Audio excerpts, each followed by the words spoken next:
নমস্কাৰ। বজাৰলৈ বুলি ওলাই আহি পেলাই এটিএমত সোমালোঁ। এটিএমৰ পৰা ওলাই আহি এটা পাৰ্চেল আছিলে, পাৰ্চেলটো ল'লোঁ। পাৰ্চেলটো লৈ কৰি উঠাৰ পিছত আকৌ গেলামালৰ কিছু বজাৰ কৰিব লগা আছিলে, বজাৰখিনি ল'লোঁ। বজাৰলৈ গ'লেতো ল'ৰা ছোৱালী লগত লৈ গ'লে জানেই আৰু চিপছ চকলেট দেখিলে কেনেকুৱা কৰে। গতিকে তাইক চিপছ দিলোঁ, চিপছ পেকেটে নহ'ল, আকৌ এয়া চকলেট লাগে। চকলেট বোলো মোৰ কিটকাট দুটাকে লোৱা, দাদালৈ এটা তোমালৈ এটা লৈ লোৱা হ'ব। তাই নাই নালাগে বোলে, ডেইৰী মিল্ক চকলেটটোহে ল'ব। বোলো ঠিক আছে তেতিয়াহ'লে তুমি সেইটোকে লোৱা। তাইৰ চইচ মতে ল'লোঁ।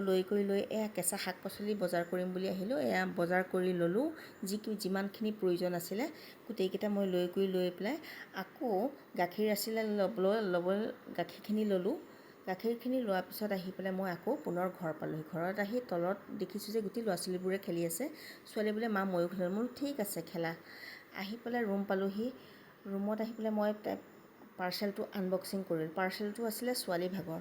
তাৰপৰা মই আনবক্সিং কৰি দেখিলোঁ যেন কাপোৰযোৰ বৰ বিশেষ বেয়া নহয়, ভালেই লাগিছে। উলিয়াই কৰি লৈ পেলাই চালোঁ, কাপোৰটো চুইয়ে ভাল লাগিছে, বৰ কোমল, কিন্তু বৰ কালাৰটো বহুত মৰম লাগিছে। আপোনালোকৰ ভাল লাগিছেনে বাৰু? যি কি নহওক, মোৰ যদি ভিডিঅ'বোৰ চাই আপোনালোকৰ ভাল লাগে, লাইক আৰু ছাবস্ক্ৰাইব কৰি দিব। আৰু আজিলৈ ইমানেই। নমস্কাৰ।